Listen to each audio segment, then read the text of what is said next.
Hello Chosen Ones! In this video, I'm going to show you how to enhance ritual tomes in Witchspire. If you have a ritual tome that you really enjoy using, it can be frustrating when it starts falling behind as enemies become stronger later in the game. Normally, you'd be forced to replace it with a higher tier tome, but thankfully Witchspire gives you another option. You can upgrade your existing tomes instead of abandoning them. Once you've progressed far enough into the main story and reached the desert island, simply continue following the main quest marker. Eventually, you'll arrive at the Oasis, one of the major landmarks in the area. Right beside it, you'll find another one of Morella's shops, but unlike the others, this one is dedicated specifically to tome upgrades.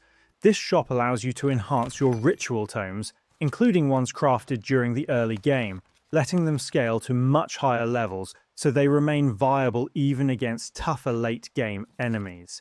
This means you can keep using your favorite tome instead of constantly swapping to new ones, just because of level differences. The upgrade process is very straightforward. As long as you have the ritual tome you want to enhance, along with a few astrine gems, you can use the shop to upgrade it. Doing so will increase the tome's level and improve its damage, allowing it to keep up with stronger enemies as you progress further into the game. And that's everything you need to know about how to enhance ritual tomes in Witchspire.